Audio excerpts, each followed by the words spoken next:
आप सबको जय मसीह की। आज तारीख है 7/11/2025 और हम शाम का वचन पढ़ेंगे। हम पढ़ेंगे यिर्मयाह की पुस्तक में से उसका 40, 41 और 42 अध्याय।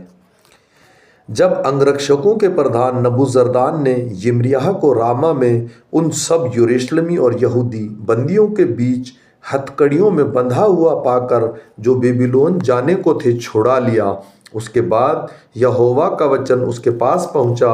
अंगरक्षकों के प्रधान नबूजरदान ने यिर्मयाह को उस समय अपने पास बुला लिया और कहा, इस स्थान पर यह जो विपत्ति पड़ी है वह तेरे परमेश्वर यहोवा की कही हुई थी, और यहोवा ने कहा था वैसा ही उसने पूरा भी किया है। तुम लोगों ने जो यहोवा के विरुद्ध पाप किया है, उसकी आज्ञा नहीं मानी, इस कारण तुम्हारी यह दशा हुई है। अब मैं इन हथकड़ियों को काट देता हूँ, और यदि मेरे संग बेबीलोन में जाना तुझे अच्छा लगे तो चल, वहाँ मैं तुझ पर कृपा दृष्टि रखूँगा, और यदि मेरे संग बेबीलोन जाना तुझे न भाए तो यहीं रह जा। देख, सारा देश तेरे सामने पड़ा है, जिधर जाना तुझे अच्छा लगता है और ठीक जचे उधर ही चला जा। वह वहीं था कि नबूजरदान ने फिर उससे कहा, गालदियाह जो हाकिम का पुत्र और शपन्याह का पोता, जिसको बेबीलोन के राजा ने यहूदा के नगर पर अधिकारी ठहराया है, उसके पास लौट जा और उसके संग लोगों के बीच रह, या जहाँ कहीं तुझे जाना ठीक जान पड़े वहीं चला जा। अंत अंगरक्षकों के प्रधान ने उसको भोजन सामग्री और कुछ द्रव भी देकर विदा किया। तब यिर्मयाह अहीकाम के पुत्र गालदियाह के पास जो मिस्पा को गया और वहां उन लोगों के बीच जो देश में रह गए थे रहने लगा। योद्धाओं के जो दल देहात में थे, जब उन सब प्रधानों ने अपने जनों समेत सुना कि बेबीलोन के राजा ने अहीकाम के पुत्र गालदियाह को देश का अधिकारी ठहराया है, और देश के जिन कंगाल लोगों को वह बेबीलोन को नहीं ले गया, क्या पुरुष क्या स्त्री क्या बाल बच्चे, उन सभी को उसे सौंप दिया है।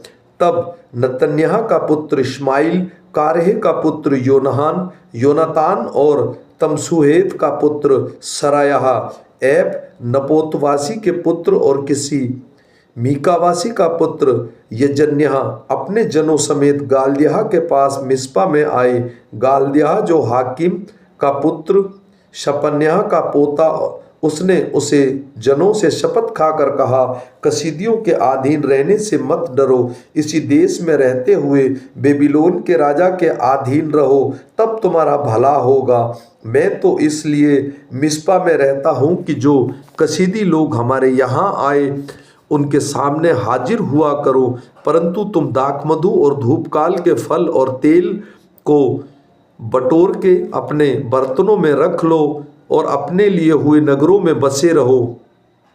फिर जब मोआबी, अमोनी, एदोमी और अन्य जातियों के बीच रहने सब यहूदियों ने सुना कि बेबीलोन के राजा ने यहूदियों में से कुछ लोगों को बचा लिया और उन पर गल्दियाह जो हाकिम का पुत्र और सपन्याह का पोता है अधिकारी नियुक्त किया है, तब सब यहूदी जिन जिन स्थानों में तितर बितर हो गए थे वहां से लौटकर यहूदा देश के मिस्पा नगर में गल्दियाह के पास आए और बहुत दाखमधु और धूपकाल के फल बटोरने लगे। तब कोरेह का पुत्र योनातान और मैदान में रहने वाले योद्धाओं के सब दलों के प्रधान मिस्पा में गल्दियाह के पास आकर कहने लगे, क्या तू जानता है कि अम्मोनियों के राजा बालीस ने नतन्याह के पुत्र इश्माइल को तुझे जान से मारने के लिए भेजा है, परंतु हाकिम के पुत्र गल्दियाह ने उसकी प्रीति ने की।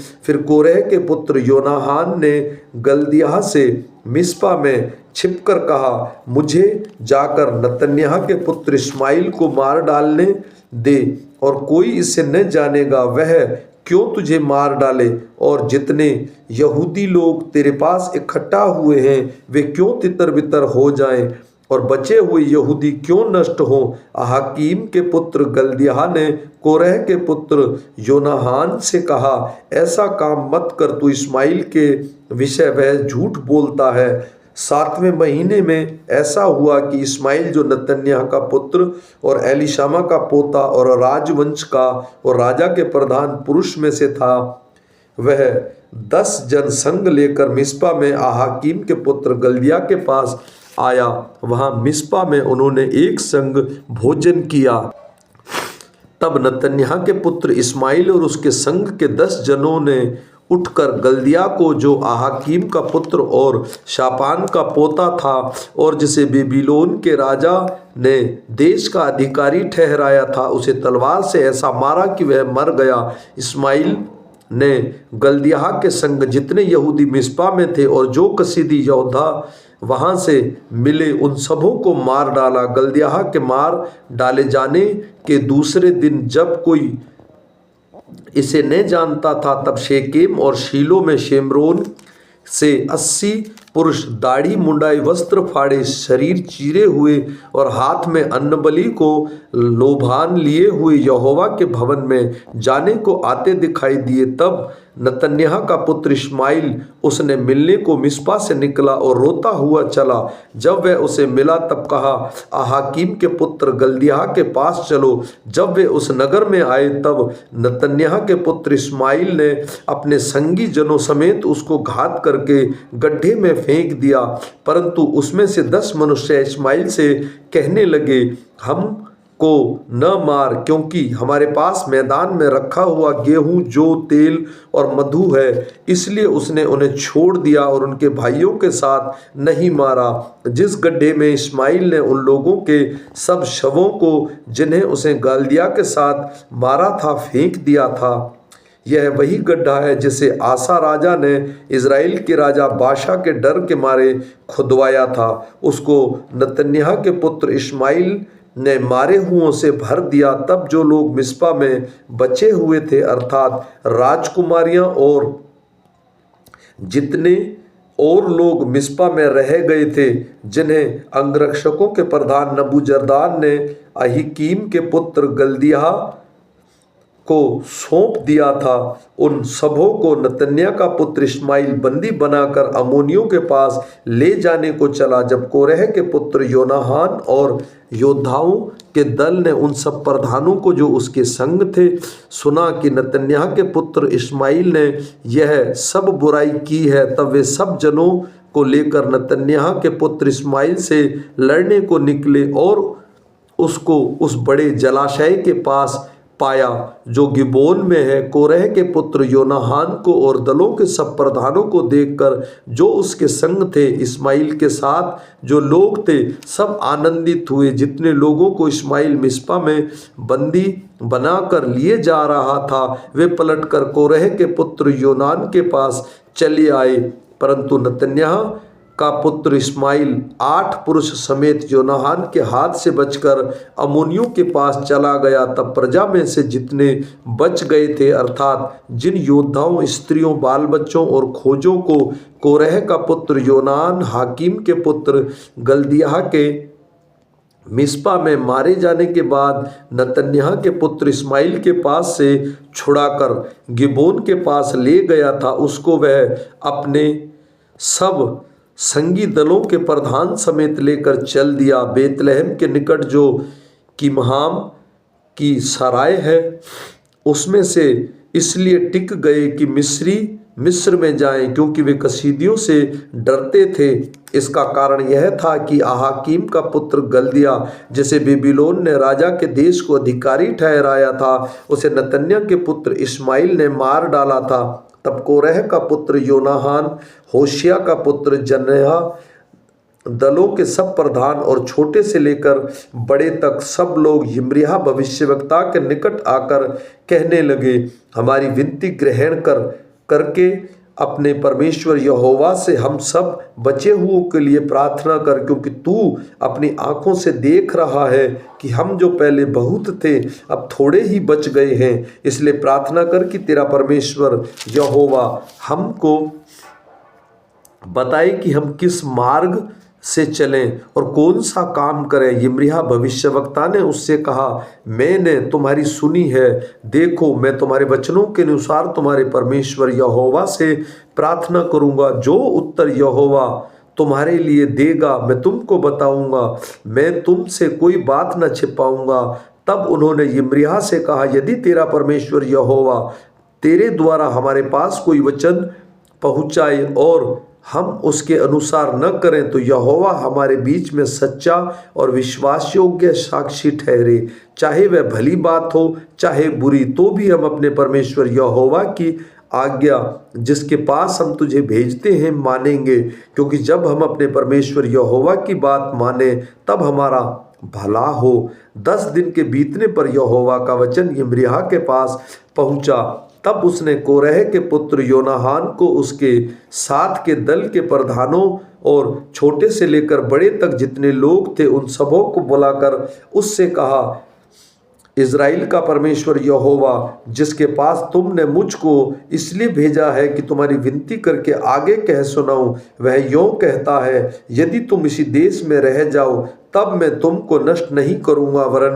बनाए रखूंगा और तुम्हें न उखाड़ूंगा वरन रोपे रखूंगा। क्योंकि तुम्हारी जो हानि मैंने की है उसमें मैं पछताता हूँ। तुम बेबीलोन के राजा से डरते हो, अतः उससे मत डरो। यहोवा की यही वाणी है, उससे मत डरो, क्योंकि मैं तुम्हारी रक्षा करने और तुमको उसके हाथ से बचाने के लिए तुम्हारे साथ हूँ। मैं तुम पर दया करूँगा कि वह तुम पर दया करके तुमको तुम्हारी भूमि पर फिर से बसा देगा। परंतु यदि तुम यह कहकर कि इस देश में न रहेंगे अपने परमेश्वर यहोवा की बात ना मानो और कहो कि हम तो मिस्र देश में जाकर वहीं रहेंगे, क्योंकि वहाँ न तो हम युद्ध देखेंगे ना नरसिंगे का शब्द सुनेंगे और न हमको भोजन की घटी होगी, तो हे बचे हुए यहूदियों, यहोवा का यह वचन सुनो। इज़राइल का परमेश्वर सेनाओं का यहोवा यो कहता है, यदि तुम सचमुच मिस्र को जाने का मुंह करो और वहां रहने के लिए जाओ तो ऐसा होगा कि जिस तलवार से तुम डरते हो वही वहां मिस्र देश में तुम पर जा लगेगी, और जिस महंगी का भय तुम खाते हो वह मिस्र में तुम्हारा पीछा न छोड़ेगी और वही तुम मरोगे। जितने मनुष्य मिस्र में रहने के लिए उसकी ओर मुंह करें वे सब तलवार महंगी और मरी से मरेंगे, और जो विपत्ति मैं उनके बीच डालूंगा उससे कोई बचा ना रहेगा। इज़राइल का परमेश्वर सेनाओं का यहोवा यो कहता है, जिस प्रकार से मेरा कोप और जलजलाहट यरूशलेम के निवासियों पर भड़क उठी थी, उसी प्रकार से यदि तुम मिस्र में जाओ तो तुम्हारी जलजलाहट तुम्हारे ऊपर ऐसे भड़क उठेगी कि लोग चकित होंगे और तुम्हारी उपमा दे देकर शाप दिया करेंगे और तुम्हारी निंदा किया करेंगे। तुम इस स्थान को फिर न देखने पाओगे। हे बचे हुए यहूदियों, यहोवा ने तुम्हारे विषय में कहा है, मिस्र में मत जाओ। तुम निश्चय जानो कि मैंने आज तुमको चिताकर यह बात बता दी है, क्योंकि जब तुमने मुझको यह कहकर अपने परमेश्वर यहोवा के पास भेज दिया, हमारे निमित्त हमारे परमेश्वर यहोवा से प्रार्थना कर और जो कुछ हमारा परमेश्वर यहोवा कहे उसी के अनुसार हमको बता और हम वैसा ही करेंगे, तब तुम जान बूझ के अपने को धोखा देते थे। देखो आज तुमको बताए देता हूँ, परंतु और जो कुछ तुम्हारे परमेश्वर यहोवा ने तुमसे कहने के लिए मुझको भेजा है उसमें से तुम कोई बात नहीं मानते। अब तुम निश्चय जानो कि जिस स्थान में तुम परदेसी होकर रहने की इच्छा करते हो उसमें तुम तलवार महंगी और मरी से मारे जाओगे। आमीन।